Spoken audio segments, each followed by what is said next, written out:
안녕하세요. 리나우징앤제이 안주영입니다. 오늘은 일산에 있는 구축 56평 아파트를 소개해 보려고 하는데요. 56평은 큰 평형대죠.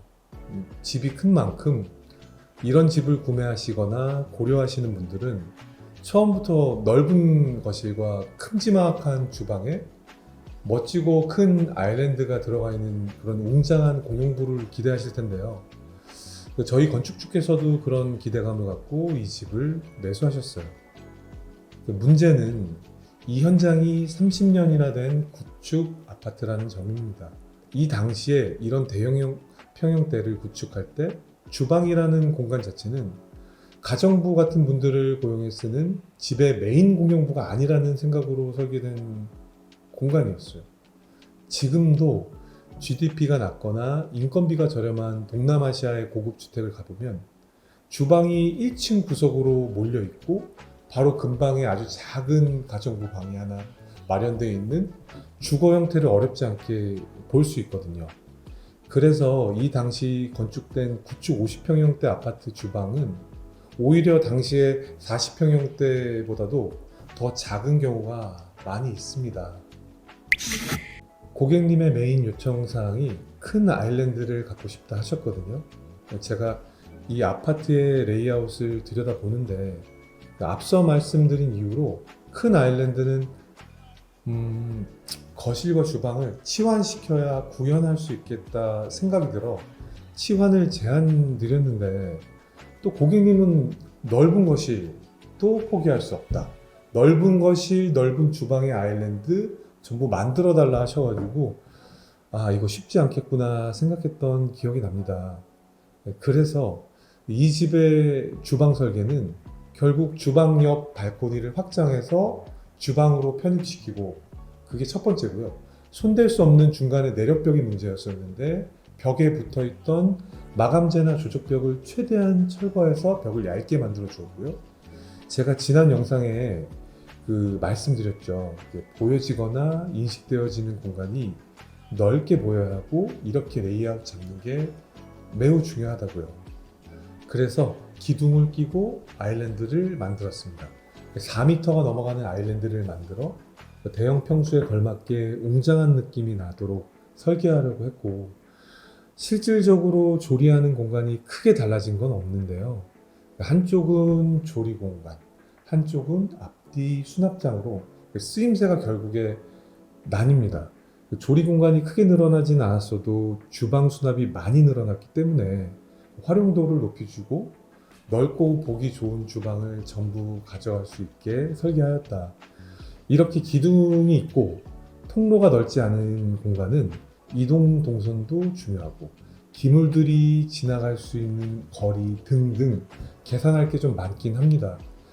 가구 설계도 복잡해지고 구현하는데 매우 어려운 게 사실인데요. 그래도 잘 설계해서 구현해 놓으면 주거 만족도가 그만큼 올라가는 것도 사실이니까 잘 참고해서 보시면 좋을 것 같습니다. 수납이 상당한 만큼 개수대 쪽의 상부는 상부장을 넣지 않고 오픈시켰습니다.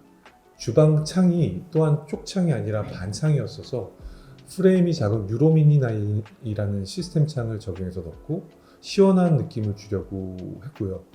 전체적으로 선과 선을 연결하고 면과 면이 꺾이지 않도록 주방 내부의 설계를 통해 정리해 주었습니다. 이렇게 해야 간결하고 커 보이는 주방이 됩니다. 확장한 주방은 레일 서랍 하부장을 길게 만들어 주어 수납을 넓혔고요. 상부는 넓어 보일 수 있게 간접 조명으로만 배치하였습니다. 주방 가구의 상판은 세라믹 상판을 썼는데요. 식탁 프레임도 같이 제작해서 일체감 있게 만들어 주었습니다. 화려한 세라믹도 많은데 이제 고객님 성향이 무조건 밝고 기교 없이 최대한 간결한 걸 원하셔서 처음으로 플레인한 세라믹을 적용해 보았는데요. 깔끔하고 넓은 느낌의 또 다른 매력이 있더라고요. 간결한 걸 추구하시는 분들은 참고해 보셔도 좋을 것 같습니다. 이 집은 페인트와 원목마루를 적용하였습니다. 여러분, 저희가 원목마루를 고를 때 주의하는 점 또는 기준이 있는데요. 그 붉은기나 누런기가 많은 마루를 피하는 편입니다. 자칫하면 올드해 보일 수 있기 때문인데요. 좀 더 무난하게 가시거나 간결한 느낌을 주실 때는 워시드 아웃한, 그러니까 살짝 물 빠진 듯한 느낌의 원목을 추천드립니다. 그러니까 비용이 좀 올라가지만 되도록 폭과 길이가 무조건 큰 자재를 선택할수록 집이 넓고 고급스러워 보이는 면도 있으니 참조하시면 좋을 것 같아요. 길이와 폭 중에 뭐가 더 중요한지 물어보신다면 경험상 폭이 더 중요하다고 생각합니다. 되도록 폭넓은 제품을 선택하시는 걸 추천드리고요. 페인트는 하이엔드 3대장 중에 하나인 발페인트의 아이보리 1072 제품을 사용하였습니다. 페인트의 장점이라고 하면 고급스럽다. 그러니까 특히 실물이 부드러워 보이고 고급스러운 발색의 느낌을 살려주는데, 이런 느낌은 다른 소재가 따라올 수 없다는 점이 특장점이기도 합니다. 처음 보시는 분들은 정말 한결같이 이래서 페인트 하는구나 얘기가 나오는 게 페인트의 매력이기도 합니다. 또 다른 장점은 보수가 비교적 쉽다는 점도 있는데요. 작은 롤러나 붓으로 페인트를 묻혀서 슥싹슥싹 굴려주면 손쉽게 보수가 되기도 한다는 점이 어떤 면에서 다른 자재보다 보수가 쉽지 않나, 저 개인적으로는 그렇게 생각하고요. 좀 오염이 되더라도 페인트는 좀 다른 자재보다는 좀 자연스러운 면도 있는 것 같다. 그래서 페인트가 좋은 자재라고 생각하고 있습니다. 페인트 중에서도 자재의 고급감은 광도가 무광 쪽으로 갈수록 더 올라간다고 보는데요. 근데 관리는 광도가 있을수록 더 매끄럽고 편해지는 부분이 있어서 이게 한쪽으로 무조건 좋다라는 건 없는 것 같습니다. 저희가 쓴 발페인트는 극무광에 가까운 페인트입니다. 근데 제품이 하이엔드여서 그런지 무광치고는 관리가 괜찮은 제품이라서, 그래서 이제 보기도 좋고 관리도 할만하다라는 제품이라 추천드리고 있습니다. 집주인께서 워낙 깔끔한 걸 원하셔서 기교는 최대한 빼달라 말씀하셨는데요. 그래도 너무 심심한 면이 없지 않아 주방 쪽에 그 브라운경을 1대1로 매립하였습니다. 거울을 적용하면 몇 가지 이득이 생기는데요. 심심할 때 포인트 주기도 좋고, 거울의 기본 용도로 쓸 수 있고, 반대편의 공간을 투영해서 공간을 확장시켜주는 용도로서도 쓸 수 있기 때문에 좋은 인테리어 자재라고 생각하고 있습니다. 특히 주방의 적나라함을 피하시고 싶다면 투명경보다는 이제 컬러경을 쓰시면 포인트도 되고 좋으니 참조하시면 좋을 것 같습니다.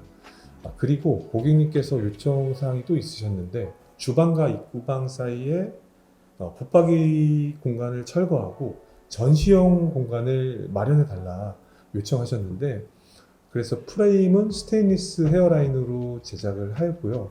양쪽에 홈을 만들어 중간에 지지대를 놓으니까 튼튼하게 제작이 되었어요.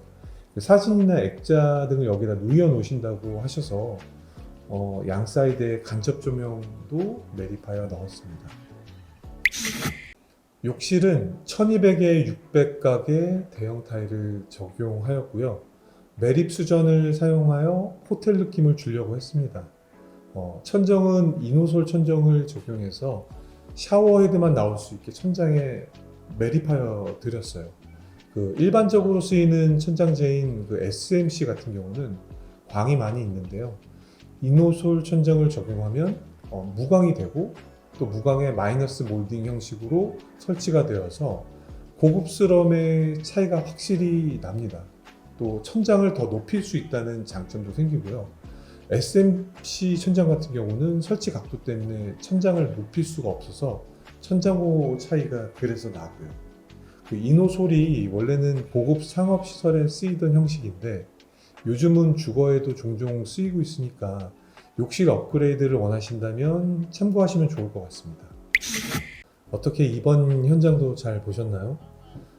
고객님이 원하셨던 내용을 충분히 반영하여 설계하려고 노력한 현장이었고요. 큰 아일랜드가 있는 넓은 주방, 넓은 거실에 보유하고 계신 오브제들이 집중될 수 있는 간결한 인테리어를 원하셨습니다. 도어 형식도 히든도어로 적용하고 선과 선, 면과 면을 간결히 정리하려고 노력한 현장이었고요. 화려함이 주가 되는 현장이 아닌 이런 미니멀한 느낌이 주가 되는 현장은 특히 비율, 비례감에 따라 그 퀄리티가 달라진다고 생각하는데요. 그래서 공사 내용뿐 아니라 이런 비례감에 집중하고 투자하는 것이 매우 중요하다고 생각합니다. 이런 부분 참고하시면 좋을 것 같고, 사실 이런 구축 아파트는 이외에도 단열, 기초공사 등 중요한 공사 내용이 많은데요.